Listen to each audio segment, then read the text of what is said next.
Welcome to the Loveland All Sports Podcast, sponsored by Meredith DeWitt at Brittany Fritz Realty, Loveland's #1 boutique brokerage. Contact Meredith for any and all of your real estate needs at meredithbfteam@gmail.com. Today we sit down with Loveland High School Assistant Athletic Director Shayne Lyons to review the spring sports season. There was a ton of success this spring, including some state, regional, and district title runs, as well as many all-ECC conference awards. So please enjoy this episode.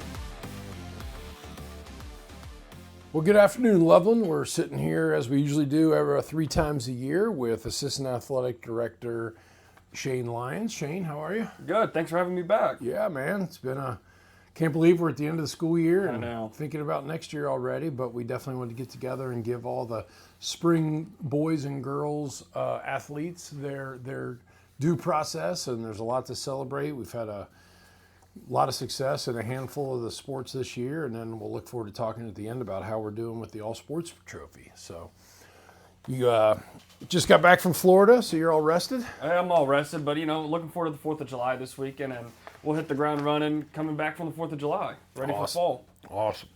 So looking back, how would you evaluate the spring sports season overall?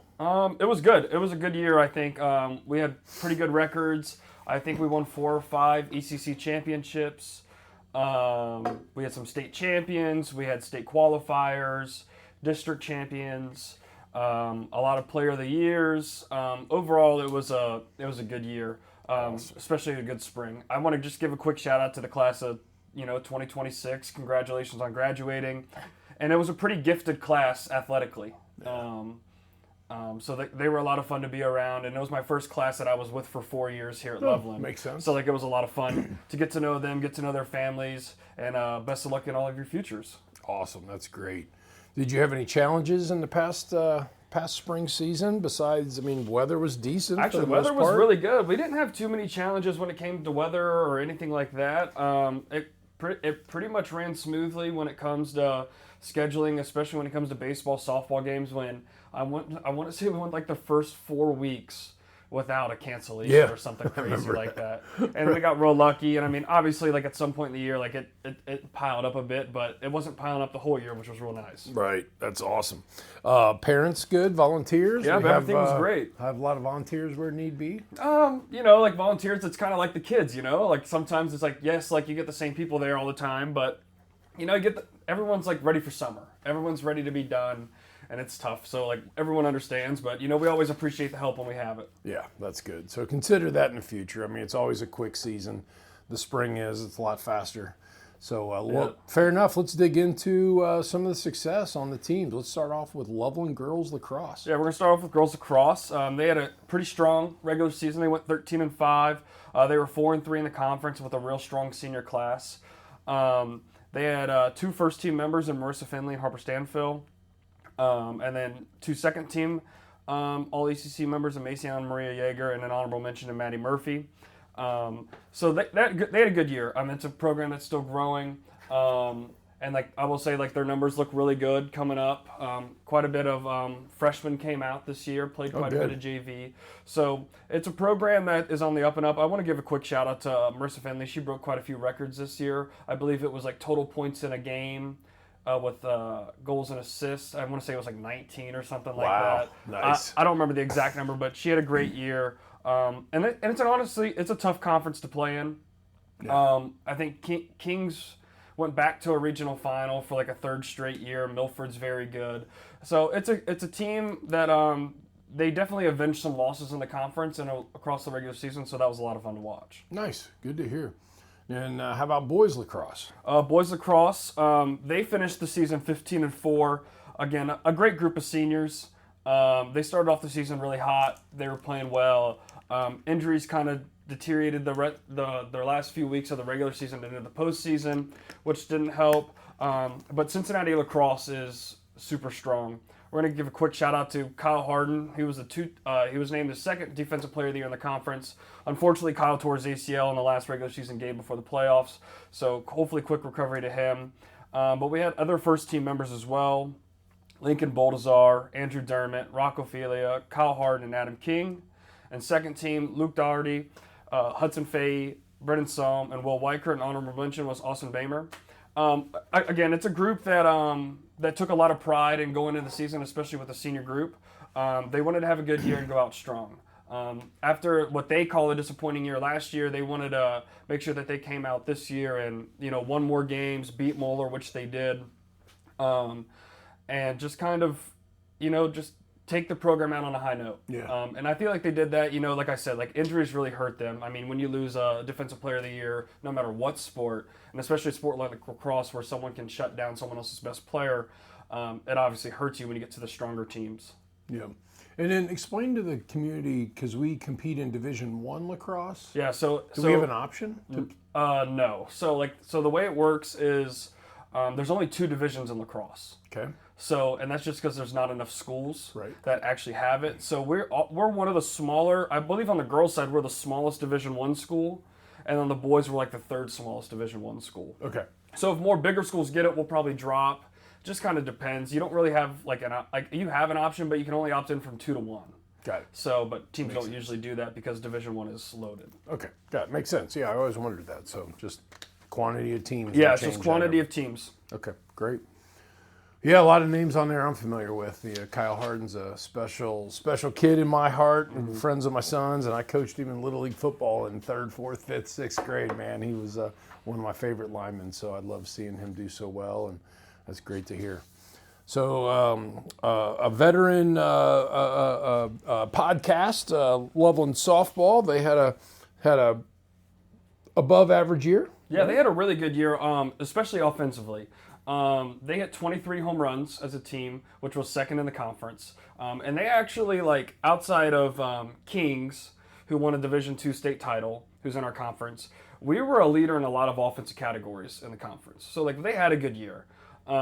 We had 2 first-teamers in Peyton Brown and Summer Rolfs, and then 3 second-teamers, Helena Keaton, Riley Rippinger, and Olivia Williams. Again, it's another senior-led group. Like I said, this 2026 class, all over the school, was pretty special. Yeah. Again, they had great offensive year. They had a good, strong start to the year, and just some things didn't go their way. But again, you had Lebanon, who was the Division I defending state champ, who went back to a regional final. Okay. Division II state champion in Kings, and then Milford's got they're really good as well. Yeah. And so is Little Miami. It's just again a strong ECC conference. So I think they were 14 and 12 overall, 10 and 8 in the conference. Nothing to hang their heads about. They lost to Harrison in the first round. Harrison went on to lose in the district final. But a great offensive year and a great year. Looking forward to see how that program keeps growing. Awesome. Yeah, I remember Coach telling me on the podcast how she was a power hitter. Yeah. So that's obviously we hit a lot of home translating runs. to the It was girls. a lot of fun to watch. She's teaching them well, so good to hear. All right, let's stay on the diamond and move over to boys baseball. Yeah, so baseball, so that's a group that I was pretty close with. I was a college baseball player. They had 3 straight 21 seasons.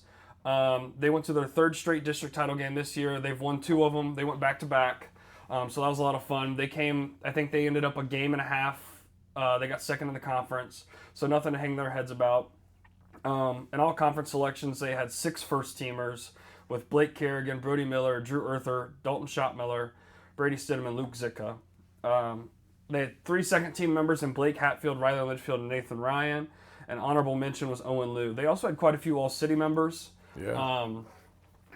With Blake, Drew, Dalton, and Stidham. It's a team that you know what you're going to get out of them. You're going to get a gritty group. And usually a lot of gritty groups don't have a lot of talent. That's not the case with this team. This team had a lot of talent and they were gritty. They know what they wanted. Unfortunately, their season ended in the regional semifinals to Harrison as well in a 2-1 ball game where we only had 3 hits. Just couldn't hit that. Yeah, and but that's baseball, Right. that's why we love the game. You got to play all 20. What is high school? 7 innings, so 21 outs. Right. You got to play all 21 outs, and you just never know what you're going to get. If you run into an arm that's on strikes and you're not hitting great, it's just what happens. Right. But that was a group that's been a lot of fun. Coach Ryan Terry does a great job with that group, and especially a group that's got a lot of talent and that's been there. Getting them back there, it's always the hard thing. Yeah, you have a target on your back. You're not sneaking up on anybody when they know, all right, we got to play our best to try to beat this team. Yeah. And, A few years ago, they could sneak up on some teams, Yeah. but now everybody knows Loveland was going to be a great team this year. Yeah, and like that's just also like they were also in the ECC hunt until the last week of the season Yeah. where Turpin ended up winning. It was just crazy. But overall, they had a great year. Nothing to hang their heads about. Again, 12 seniors on that team. So we're losing a lot. And again, a lot of them 3 to 4 year varsity letter Right. winners. So looking forward to next season and how we're going to step up with some of the underclassmen. Awesome. Good to hear. So move over to boys tennis. Boys tennis. So if you haven't come out to boys tennis, you got to come out and watch. They were a lot of fun to watch, and especially towards the back half of the year when they won their ECC title. I think they finished 15-3 overall. Jenny Kapsikavich was the coach of the year. Bodie Zappin was the tennis player of the year, and Bodie is only a freshman. Right. Our first team members were Ethan Deck, Bodie Zappin, and then our doubles team of Beckett Zappin and Marley Fleming. We had a second team of it was Luke Slater and Alex Hill, and then honorable mention of Matthew Ziegler. But that was a group that was a lot of fun to watch. Really appreciative of, they always love to see me and Mr. Bruce out there. Like you can interact with them, like they're fun. They'll teach you tennis. The coaches will teach you tennis if you have questions. Because Right. I had a lot of questions because I really didn't know much. Yeah. And a little bit about so they won the ECC preseason tournament. They went undefeated in the regular season, and then they won the postseason tournament, and they almost swept first place all the way through, which was Wow. pretty cool. That's awesome. So that was a lot of fun for us to watch. I'm going to give a quick shout out to Bodie Zappin, the freshman. He won a sectional. He was 4th at districts, and then he made it to state, which was pretty cool. And it was pretty nice that he could do it here at Linder. He ran into, at districts in the semifinal match, he ran into the potential state champion who won it last year. And then Bodie hurt his back in the 3rd, 4th match, which kind of hurt his seed. And then he ended up playing a guy who got 3rd in the state in the first round. So his seed kind of got hurt, but a lot of fun and a lot of promise for the freshman. Yeah. He was a lot of fun to watch. So if you come out and watch boys tennis, make sure you go find Bodie Zappin over there. It'll be fun to watch him. Beckett next year as well, and Ethan Deck. Actually, a lot of that team's coming back. Yeah. So there'll be a lot of fun. Right. That's great. Awesome. Well, let's move inside to another successful ECC season in boys volleyball. Yeah, boys volleyball, another ECC champion from Loveland this year. Coach Brett was coach of the year. Gavin McWaters was the offensive player of the year. They went back-to-back district titles. They were regional runner-ups again. We lost in the Elite Eight. Sad into the season, but overall it was a great year. It was a lot of fun. And also when you lose one of your better middles halfway through the year for 10 games, it hurt. But other people stepped up. I believe they had 7 seniors. So the veteran leadership really helped when you lose a starter. Other first-teamers are Landon Bulmus-Rudock, Gavin McWaters, and Ty Stokes. Second team was James Dickman and Evan Ledford. Honorable mention, Andrew Dostal. And Clay Bebout was the middle, he was the middle that he hurt his ankle in a West Claremont game. And that's also a vocal leader that you have on the court, like someone that shows up with energy. He'll talk to you, all of that. So losing that and then the other guy stepping up around him was pretty impressive on the way to an ECC title. Gavin McWaters was the Region 8 Player of the Year and first team All-State. So the sophomores got a lot of promise. You also want to watch some fun volleyball. Watching a 6'8" sophomore phenom kind of spike the ball as hard as he can is pretty fun to watch. That's cool. So we have 2 more years of him, so that'll be a lot of fun to watch. And a team that, with a lot of promise coming up from JV. Peyton Terry, I believe, won his 3rd straight JV ECC title with the class. So it's just building a program, and those coaches do a great job. Yeah, 22-4, 13-1 in the league. That's a great season. Yep. So awesome. All right, let's move back outside. Let's talk about boys track. Yep, boys track. So the way ECC works is it's all about where you finish in the race, in the finals. So we had a lot of great runners like Sam Coleman and Jewel Volbroker. Sam Coleman ended up getting honorable mention. Sam Coleman and Jewel Volbroker both ended up hurting their hamstrings in the prelim. So to get points, they just started the race and the finals, and they both probably could have been first or second team all conference. So in the 110 meter high hurdles, we had a freshman, Grant Yaxmer, in the 110 meter hurdles. he won it, so he was first team, and then Galvin Albrecht got second team. He got second in the pole vault. This team was also district champs, so that's how competitive the ECC race was. There was a lot of hammers, a lot of teams that went on to win state titles and other events. But our boys track and field team, as they did as well as they could. I believe they got fourth, and that's without two of their better runners running in better events to get more points. They also won a district championship, and then they had some state qualifiers in the 4x8, and then Ronan Wolfer and Tyler Schwinn were individuals as well. So again, another program where Loveland loves to run. I wouldn't say we're always good at the 100-meter dash and the 200-meter dash, but we'll run that 4x4 with anybody. Right. So it's a lot of fun. Speaking of, now let's move over to girls track, where we have a lot of success. Yeah, but there's the distance races, and they had a great year. So I'm going to try not to miss anything. Just know they did a lot this year, and it was a lot of fun to watch. Right. We'll start off with some ECC stuff. Herb Loftman, Coach of the Year. Natalie Neese, top field performer. Delaney Seeley, top distance performer.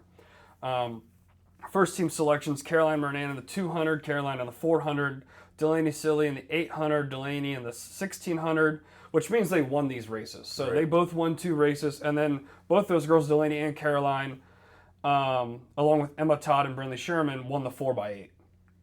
Natalie Neese won the shot put, and then Aaliyah Dancy won the discus. Second team, which is they got second in the 4x4, was Emma Todd, Giada Giambrone, Abby Kazanak, and Caroline Mernan as well. And honorable mention was Anna Harrison.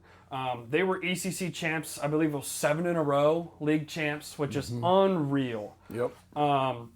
District champions and regional champions. They placed, I believe, 4th in the state with team points, which, I mean, we sent, Caroline went in 3 events, Delaney ran 3 events, we had our 4x8 qualify, our 4x4 qualified, Natalie Neese qualified, Anna Harrison qualified in 2 events.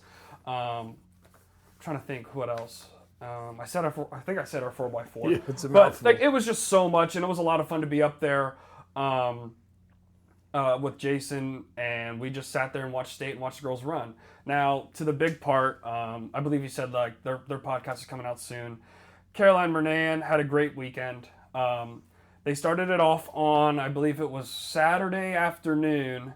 Our 4x8, they won a state title and broke the school record. They ran a Division II state meet record, and I believe was pretty close, if not broke, the Division II overall record. Yeah, from what I read, yes. It did. Yeah, and that team was Caroline Mernan, Delaney Seeley, Emma Todd, and Brinley Sherman. And what a race. They ran like something crazy, like 9 minutes, 5 seconds, which beat their personal best by 10 seconds. And if you watch the video of the race, there was no one close to them. Yeah. So they just ran an absolutely outstanding race. You talk about saving the best for last. It was really cool to watch, and bringing state titles home is always fun. Yeah, you can go back and listen to the podcast that's out before this one. Caroline said that the coaches challenged them to get a 9:09. Yeah. And they blew it out. Yeah, with a 9:05. 4 seconds, and that's a lot of time when it comes to track. It's state championship meets, yes, that's a lot of time. And then also, Caroline won the 400, and after the 400, it was hilarious. I go up, I gave her a high five, I told her congratulations, and at 400 meters, it's hot outside, and she got the 200 here in probably about 30 minutes, and I'm like, just leave it all out there. You got nothing to lose now. You won what you wanted to win. Let's go do it. And she ended up breaking the school record, ran 24 seconds flat in the 200, and won another state title. That's great. Which it was so cool to watch. Just her family. The way they celebrated, the way the girls celebrated her, the coaches. It was a good weekend, She came back with 3 gold medals. I know everyone wanted to win a team state title, but those are hard. Yeah. Those are hard, especially at the state level. Right. 4th is not too shabby. No, not at all. But it was a lot of fun, and overall a great year, Coach Loftman, this was his final year. So they kind of left it all out there, and I thought they had a great year, watching them at regionals. We're sweating out trying to win a regional title. And, just like the community that team has, it was a lot of fun. Awesome. Well, that's a mouthful, Shayne. Thank you so much for summarizing that. You think about all that success. I was Unfortunately, I saw that we came in second Yeah. place to Milford for the All Sports Yeah, so that Trophy. actually came down to really the last week and a half of the season. A few things just didn't go our way. Yeah. And it happens. But it's funny when you look at things from a bigger picture of something like that. It's you look at the last week, if that game would have went that way, but Right. we don't look back at the winter and the fall that way. Right. Exactly. Exactly. But, I think we missed it by a point and a half or half a point. Yeah, something like that. 188.5 to 186. Yeah, which is a heartbreaker. 2.5 points. Yeah, just it hurts, but it was still a fun year. Those are fun things ADs talk about, and Yeah, right. a message went out before track, and track pretty much decides it. If this happens, this is what happens. But things go differently in the fall. You win something in the winter. You don't really come down to that. Well, especially with Jason living in Milford. Oh, I'm it's sure hilarious. It's just If we terrible. if we get enough girls from a dance team, we win by 2 points. I'm just saying that. Exactly. You just got to have a team out there.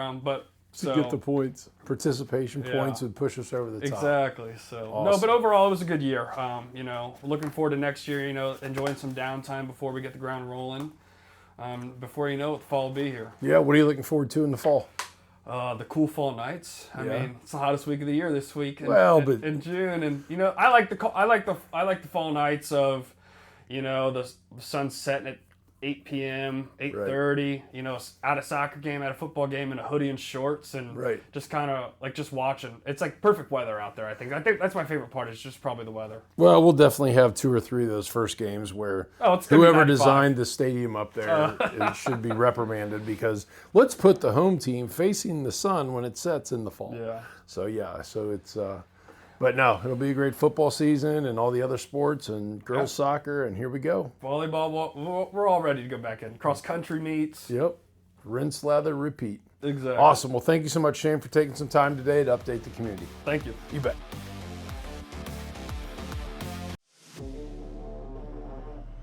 This episode was sponsored by Cappy's Wine and Spirits.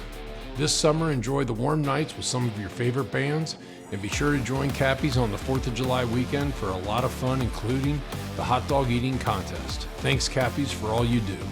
Please continue to shoot any future podcast ideas to lovelandallsports@gmail.com, and be sure to follow us on Facebook at the Loveland All Sports.